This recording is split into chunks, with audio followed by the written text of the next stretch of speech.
Assalamualaikum warahmatullahi wabarakatuh. Alhamdulillah ala ni'amihil mutakatsirah. Ashhadu an la ilaha illallah wahdahu la syarika lah.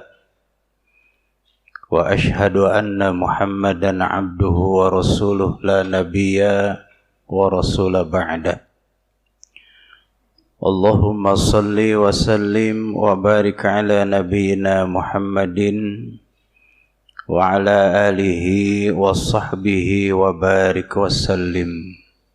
Amma ba'd. Qala Allah Ta'ala fi kitabihil hakim. A'udzu billahi minasy syaithanir rajim. Ya ayyuhalladzina amanu taqullaha wal tanzur nafsum ma qaddamat lighad wattaqullah innallaha khabirum bima ta'malun. Wa qala ta'ala aydan ya ayyuhalladzina amanu taqullaha haqqa tuqatih wa la tamutunna illa wa antum muslimun. Sadaqallahul azim.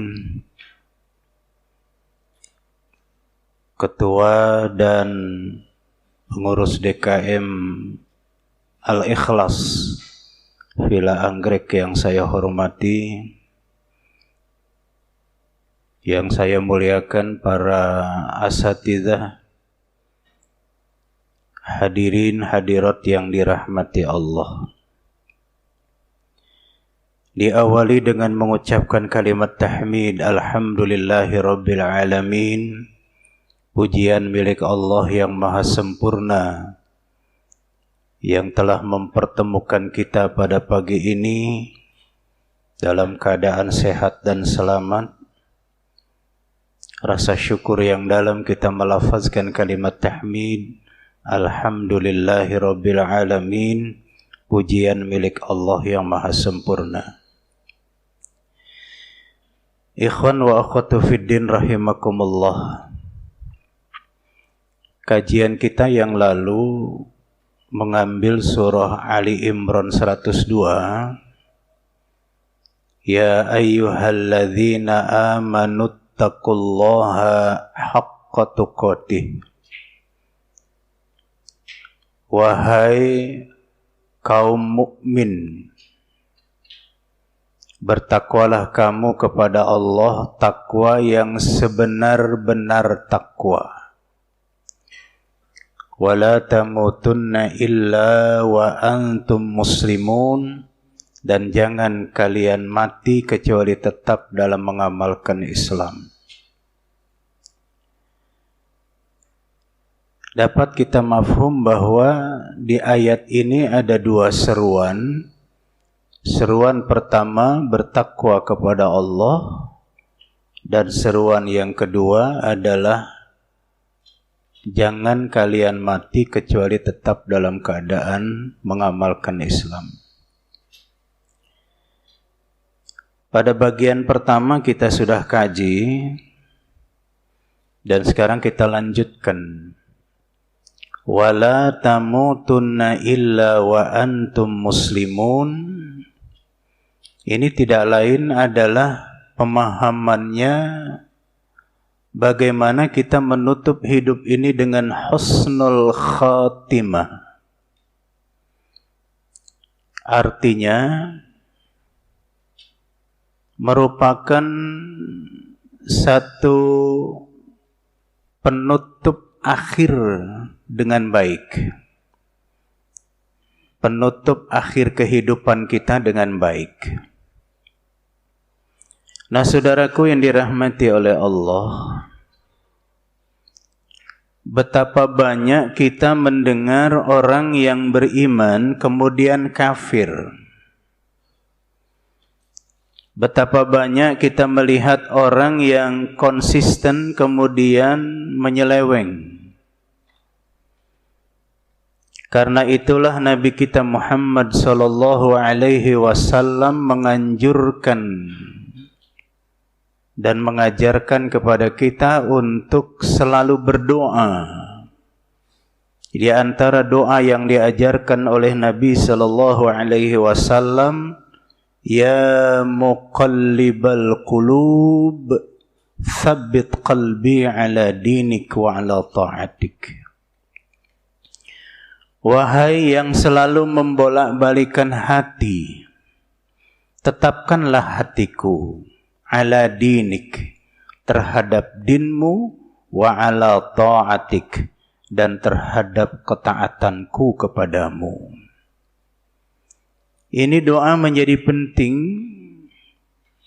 menjadi rangkaian doa kita sesuai dengan anjuran Nabi sallallahu alaihi wasallam, agar kita dapat menutup kehidupan ini dengan husnul khatimah.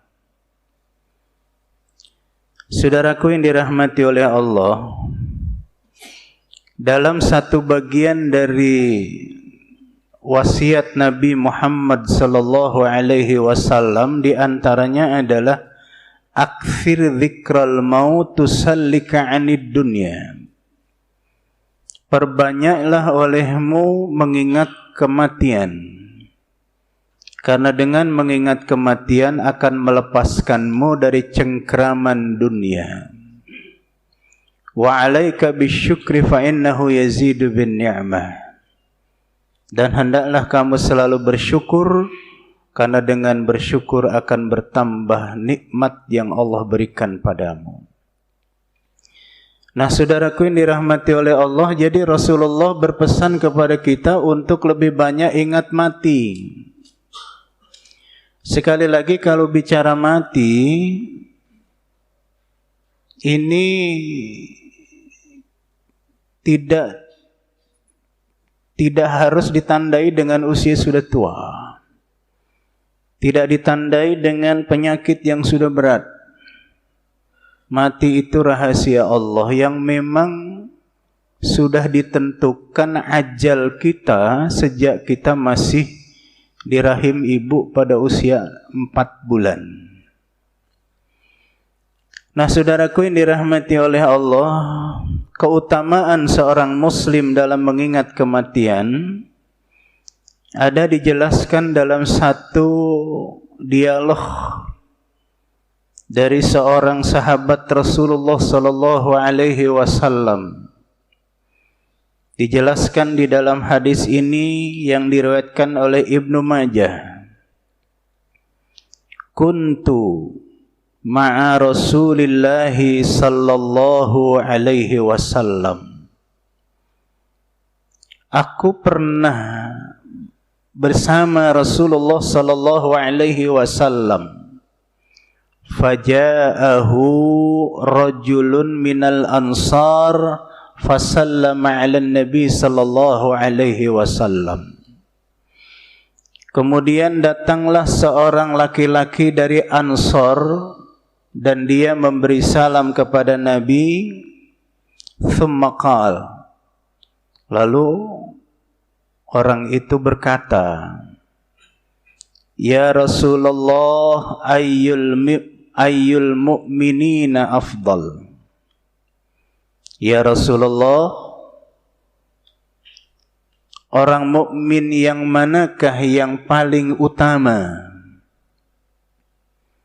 Qala ahsanuhum khuluqa. Nabi memberi jawaban, orang mukmin yang paling utama adalah orang yang paling baik akhlaknya. Qala, seorang Ansor ini berkata lagi, fa ayyul mu'minina aqyas. Ya Rasulullah, orang mukmin yang manakah yang paling cerdas?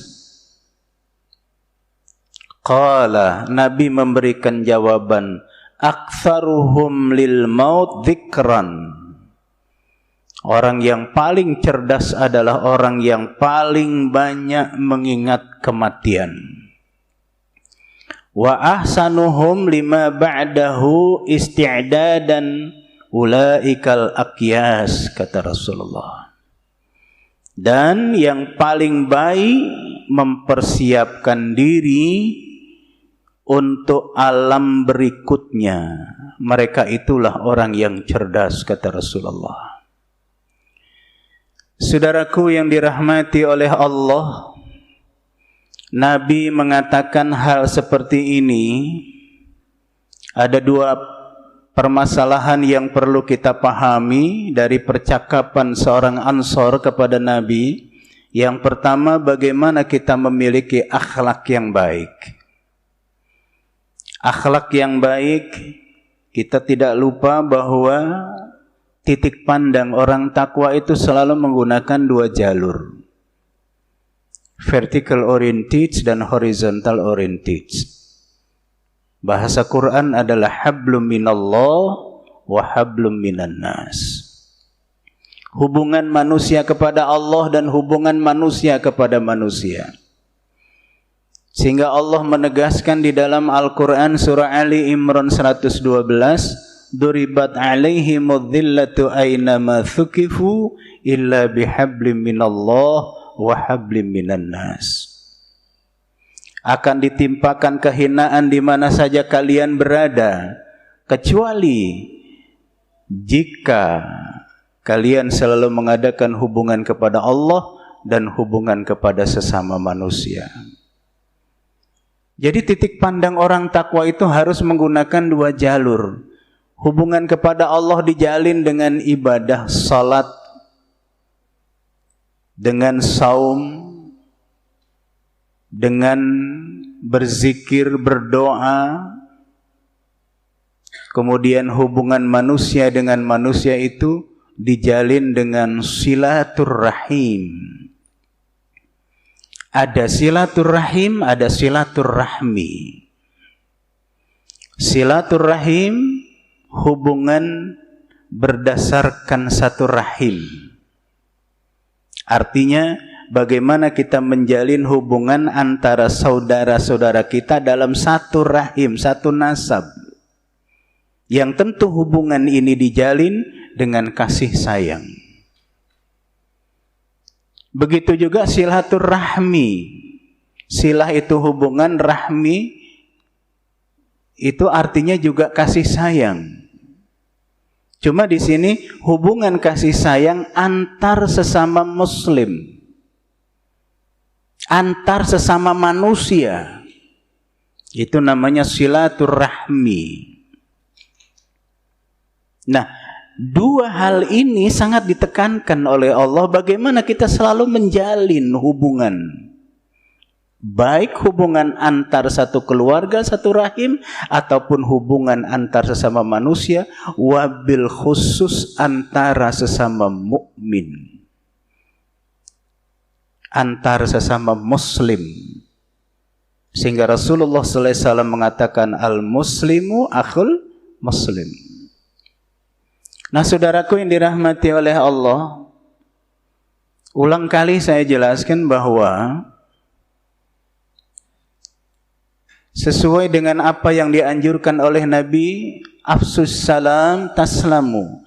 Jumpa sesama muslim, yang diucapkan, yang dilontarkan dari lisan itu adalah salam.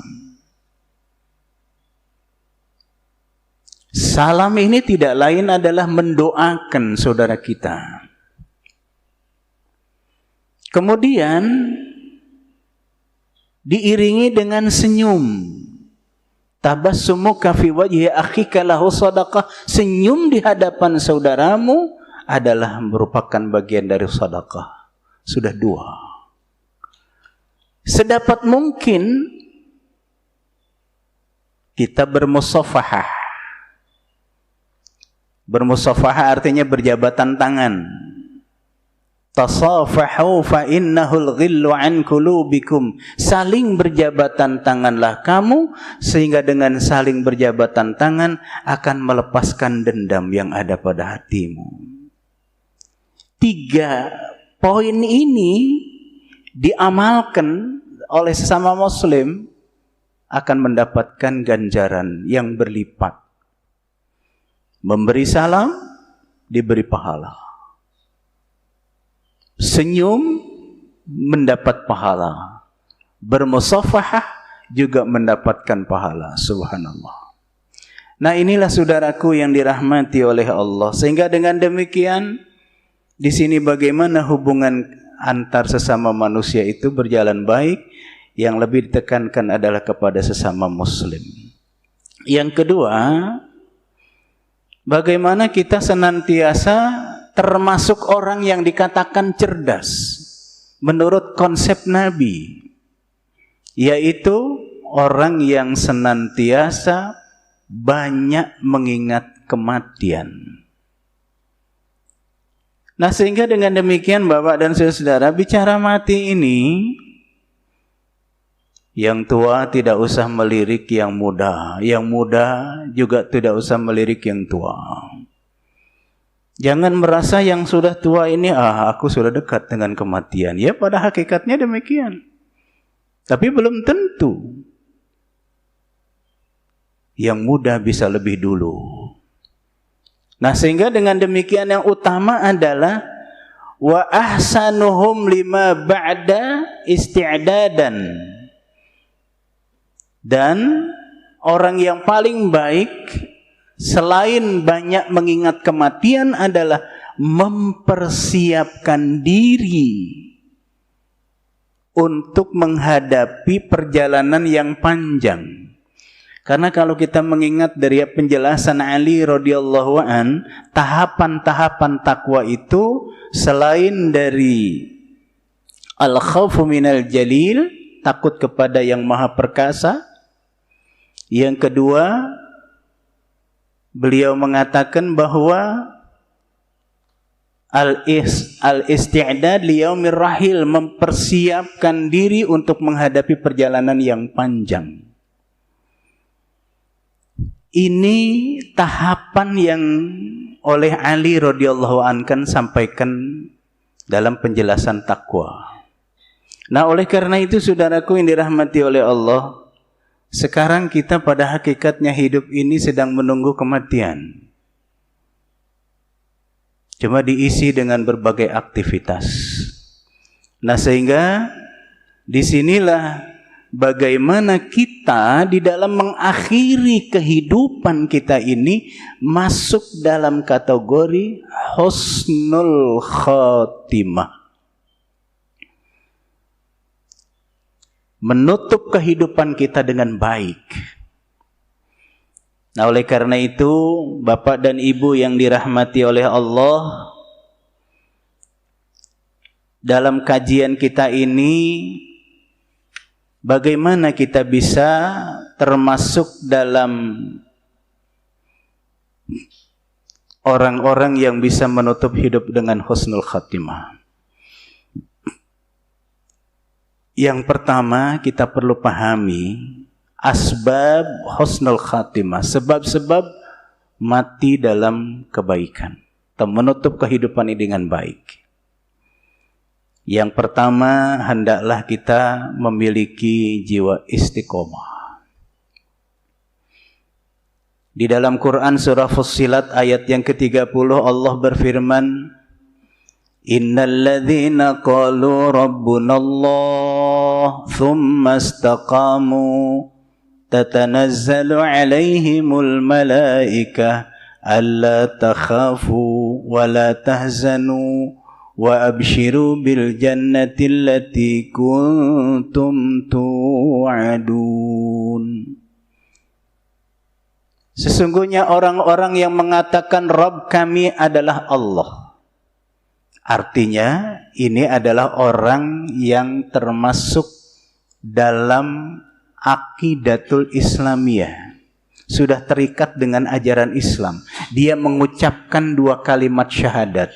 Dia mengucapkan raditu billahi rabba wa bil islami dina wa bi Muhammadin nabiyya wa rasulah. Nah, orang yang mengucapkan dua kalimat syahadat, orang yang mengucapkan kalimat raditu billahi robba tadi, itulah kemudian dia istiqomah. Artinya konsisten berada di dalam Islam, mengamalkan Islam mati dalam kondisi Islam. Nah, kalau orang yang istiqomah, dijelaskan di dalam tafsir, malaikat di dalam menyambut ruh hamba Allah yang istiqomah ini, karena harum semerbak, lebih harum dari minyak kasturi, penjelasan dari Rasulullah. Para malaikat itu bertanya-tanya, ruh siapa itu? Malaikat bertanya kepada malaikat pencabut ruh. Lalu dijawab, ini adalah ruh hamba Allah yang istiqomah. Para malaikat berkata, diabadikan oleh Allah di dalam Fussilat ayat yang ke-30 ini. Apa kata malaikat? Ini perintah Allah yang diucapkan oleh para malaikat. Allah takhafu wa la tahzanu wa abshiru bil jannati allati kuntum tu'adun. Jangan kalian khawatir, jangan kalian berduka cita.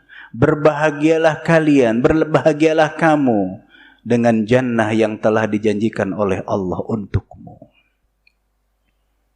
Itu pertama.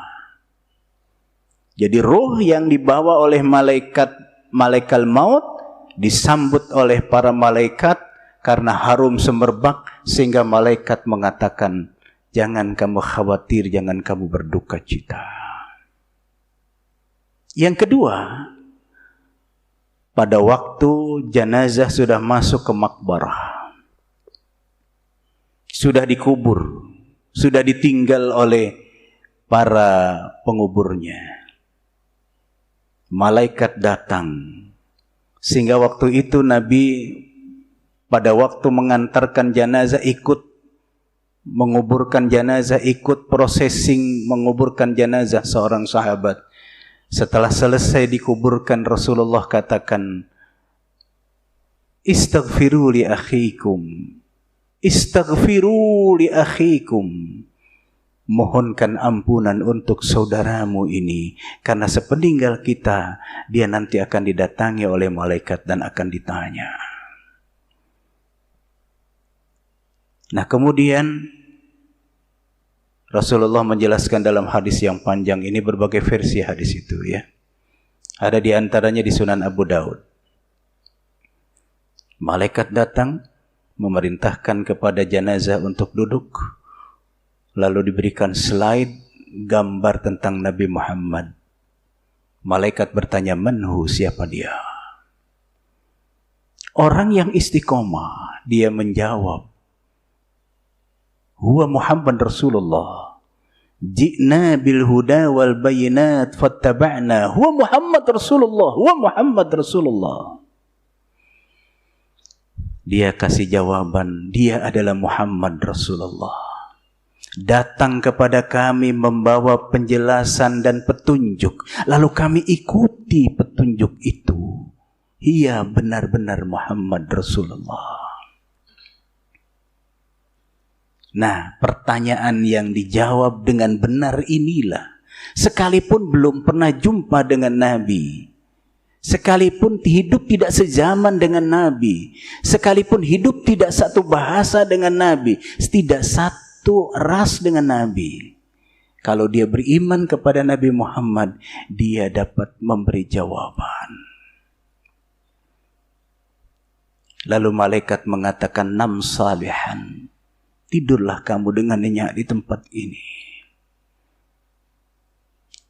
Di lain hadis dijelaskan, disuruh mengintip satu celah, mengintip jannah, satu celah lagi mengintip an-nar. Pada saat dia mengintip jannah, malaikat mengatakan, hadza maq'aduka hatta tab'atsaka yaumal qiyamah. Ini tempatmu nanti setelah Allah bangkitkan kamu di hari kiamat. Subhanallah. Nah, sehingga dengan demikian malaikat mengatakan, alla takhafu wa la tahzanu wa abshiru bil jannati allati kuntum ta'adun. Dua. Yang ketiga, pada waktu kita sedang dikumpulkan di mahsyar, sedang menunggu processing yaumul hisab, malaikat berseru dari atas dengan mengatakan alla takhafu wa la tahzanu. Sekumpulan orang-orang yang istiqomah itu kemudian dikatakan oleh malaikat, jangan kalian khawatir, jangan kalian berduka cita. Berbahagialah kalian dengan jannah yang telah disiapkan, yang telah dijanjikan Allah untuk kalian. Nah, jadi orang yang bisa mendapatkan husnul khatimah itu adalah istiqomah. Bagaimana dia hidup sebagai seorang muslim mengamalkan ajaran Islam. Pikirannya selalu terarah kepada Islam. Selalu berpihak kepada Islam.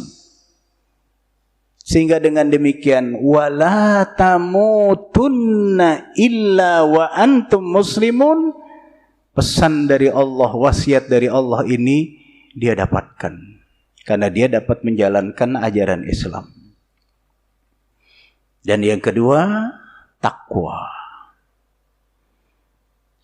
Selain surah Ali Imran 102, juga surah Al-Hasyr ayat yang ke-18 dan banyak lagi ayat-ayat lain yang Allah pesankan kepada kita untuk bertakwa. Ya ayyuhalladzina amanu taqullaha wal tanzur nafsum ma qaddamat lighad. Wahai orang-orang yang beriman,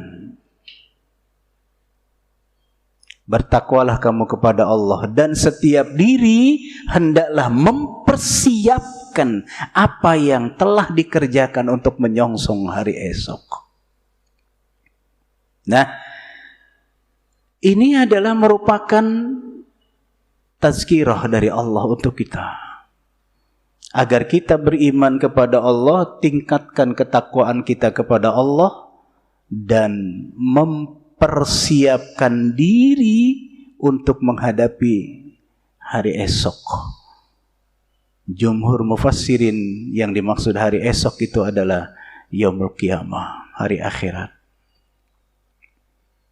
Nah, sehingga dengan demikian Bapak dan Ibu yang dirahmati oleh Allah, Allah juga tegaskan di dalam surah At-Talaq pada ayat yang keempat, wa may yattaqillaha yaj'al lahu makhraja. Barang siapa yang bertakwa kepada Allah, Allah akan berikan jalan keluar. Jalan keluar dari problem yang sedang dihadapinya. Jalan keluar dalam menuju Islam, jalan keluar dan menuju kebajikan. Allah berikan tuntunan. Syaratnya ketakwaan tidak pernah lepas. Yang ketiga, hendaklah kita ini husnuzzon ala Allah. Berbaik sangka kepada Allah. Segala apapun yang Allah berikan kepada kita ini hendaklah kita terima dengan lapang dada. Jika Allah memberikan rezeki yang sedikit, syukuri. Allah memberikan rezeki yang banyak, syukur dan sabar. Jangan pula kita menyesali sebagai seorang laki-laki. Seorang wanita jangan menyesali menjadi seorang ibu. Semuanya itu adalah merupakan ketentuan dari Allah. Oleh karena itu Nabi kita Muhammad SAW di dalam satu hadis qudsi, ana 'inda dhanni 'abdi bi in zanna khairan falahu wa in zanna syarran falahu. Aku menurut persangkaan hambaku terhadap aku. Jika dia menyangka baik padaku, maka baik untuknya. Jika dia menyangka buruk padaku, maka buruk untuknya. Ya, sehingga dengan demikian kita harus husnuzzon 'ala Allah. Segala apapun yang diberikan oleh Allah, berbaik sangka. Jika kita berdoa kepada Allah, apa yang kita minta belum dikabul oleh Allah, jangan kira Allah itu telah melanggar perjanjiannya. Jangan dikira Allah telah berkhianat. Allah katakan, ud'uni astajib lakum. Doalah kalian padaku, niscaya akan ijabah. Namun, jika belum dikabul oleh Allah, jika belum ada kenyataan apa yang kita minta, jangan kita kemudian suudzon pada Allah. Jangan kita katakan bahwa Allah ini telah ingkar janji. Allah tidak menepati perkataannya di dalam Quran. Allah telah berkhianat. Jangan. Itu berarti telah suudzon pada Allah.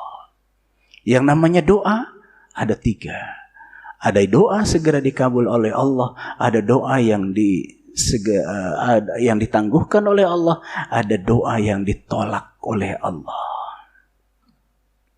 Nah, sehingga Rasulullah SAW mengatakan dalam satu rangkaian doa, Allahumma inni a'udzubika min ilmin la yanfa' wa min qalbin la yakhsha' wa min nafsin la tashba' wa min du'ain la yustajabu laha.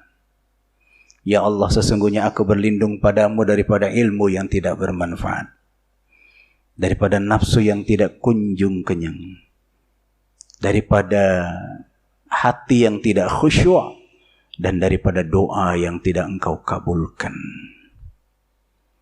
Nah, saudaraku yang dirahmati oleh Allah, sehingga dengan demikian hendaklah kita husnudzon ala Allah agar kita mendapatkan husnul khatimah.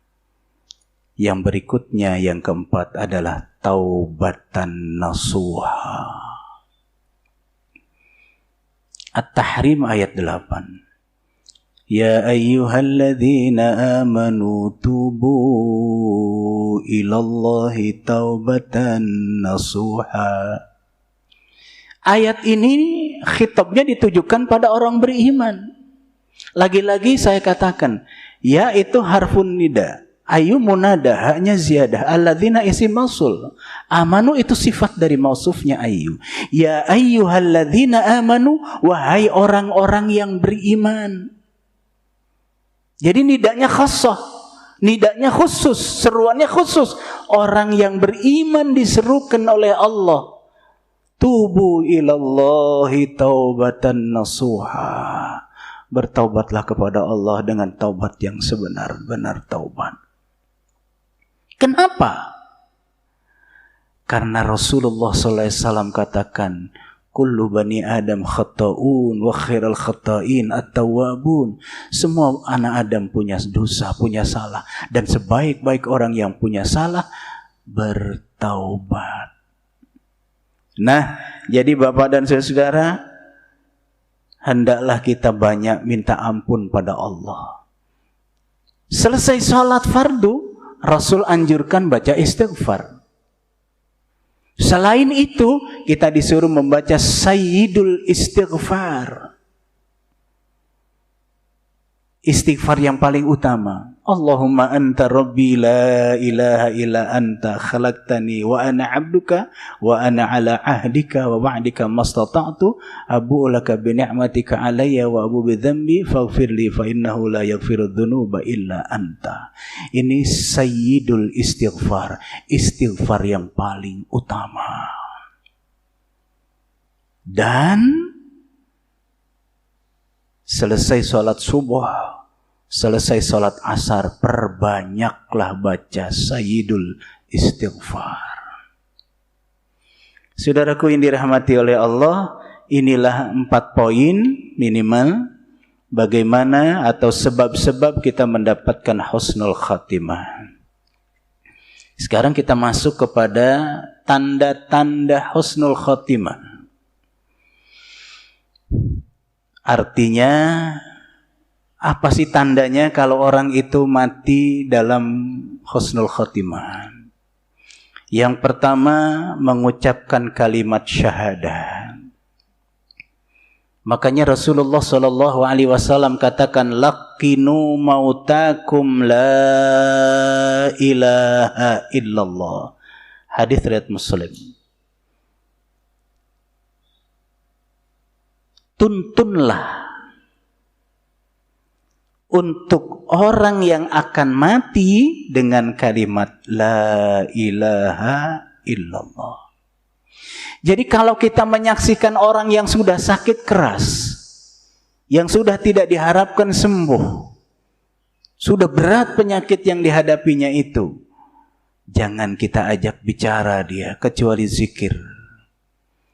Tuntunlah kalimat la ilaha illallah. Kalau toh dia tidak bisa mengucapkan dengan lisannya, tidak menutup kemungkinan hatinya dia mengikuti. Ini Rasulullah anjurkan demikian. Nah, saudaraku, kalimat mauta itu jamak dari maitun, juga jamak dari mayit. Ini perlu kita perhatikan bahwa mayit atau mauta itu artinya orang yang hampir mati, orang yang hampir wafat. Kalau mayit orang yang sudah mati. Nah, maka ada perbedaan di sini. Sehingga dengan demikian, di saat kita mengajarkan orang mengucapkan kalimat la ilaha illallah itu, di saat hampir datang kematian. Ditegaskan dalam hadis yang lain, man kana akhiru kalamihi la ilaha illallah dakhalal jannah. Barang siapa yang mengakhiri hidup ini dengan kalimat la ilaha illallah akan dijamin masuk jannah. Nah, di sini dijelaskan, tentu orang yang mengucapkan la ilaha illallah bisa mengucapkan la ilaha illallah. Man qala la ilaha illallah fa'adda haqqaha wa faradaha dakhalal jannah.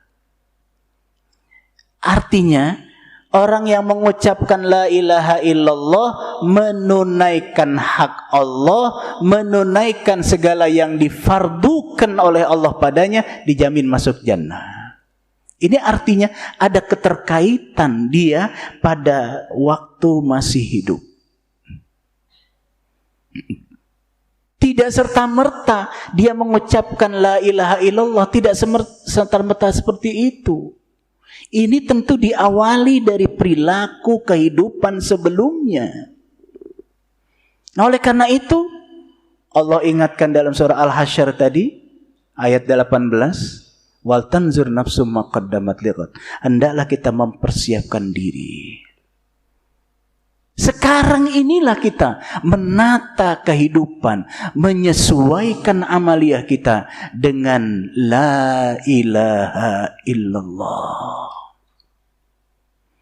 Sehingga kalau kita hidup mengikuti ajaran Allah dan Rasulnya, sesuai amaliyah kita dengan ucapan tahlil tadi, maka di saat akan meninggal dunia, dia akan bisa mengucapkan kalimat tahlil. Nah, saudaraku yang dirahmati oleh Allah, sehingga dengan demikian, bagaimana kita yang menyaksikan orang yang sudah sakit keras, kita ajarkan kalimat zikir ini, kalimat yang sangat baik yang akan menjamin seseorang itu masuk dalam jannah. Yang kedua, berdasarkan penjelasan dari Rasul, orang yang tanda-tanda husnul khotimah itu dahinya berkeringat. Kita bisa saksikan kalau ada orang yang dahinya berkeringat, itu berdasarkan sabda Rasulullah, al-mu'minu yamutu bi'araqil jabin. Orang yang mukmin waktu wafatnya dengan keringat di dahinya. Ini hadis riwayat Nasa'i dan juga riwayat Tirmidzi. Bisa dilihat di dalam kitab hadis An-Nasa'i hadis ke 1828. Tirmidzi hadis ke 982. Jadi kalau kita saksikan ada jenazah dahinya berkeringat, kata Rasulullah, dia adalah husnul khatimah. Nah, saudaraku yang dirahmati oleh Allah, makna hadis tadi ada dua. Orang yang mati dahinya berkeringat itu. Pertama, seorang mukmin yang sangat berat dalam sakitnya ketika sakaratul maut dengan tujuan Allah membersihkan dosa-dosanya. Sehingga dengan beratnya dia merasakan sakit, keringat itu bercucuran dari dahinya. Itu pertanda bahwa dia dibersihkan dosa-dosanya. Yang kedua, di sini dijelaskan di dalam keterangan sabda Rasul, innal lil mauti sakarat. Sesungguhnya kematian itu memiliki sakarat. Ya. Nah, sehingga dengan demikian, karena adanya sakarat dan di saat dicabutnya roh itu, menurut penjelasan dari hadis itu sangat berat. Lamma nazala bi Rasulillah sallallahu alaihi wasallam tafiqa yatrahu khamisah lahu ala wajhihi. Ini dijelaskan oleh Aisyah radhiyallahu anha, ibunda kita, menjelaskan tentang Rasul dalam kondisi sakit yang berat. Ketika sakit Rasulullah sallallahu alaihi wasallam semakin parah, beliau memegang bajunya, lalu kemudian beliau tutup wajahnya dengan bajunya itu. Fa'idhan tamma biha kasyafaha an wajhi. Bila telah sesak karena tertutup oleh bajunya, beliau lepaskan dari wajahnya tadi. Faqala wa huwa kadzalika la'natullah 'alal yahud wan nasara ittakhadhu qubur anbiya'ihim masajida yuhadziru ma sana'u. Pada waktu itu Nabi mengatakan, beliau berkata bahwa Allah akan menimpa laknat pada orang yang Yahudi dan Nasrani yang telah menjadikan tempat ibadah itu kuburan. Ini artinya Rasulullah mengingatkan kepada umat Islam, jangan sampai seperti orang Yahudi dan Nasrani. Jangan menjadikan masjid sebagai kuburan.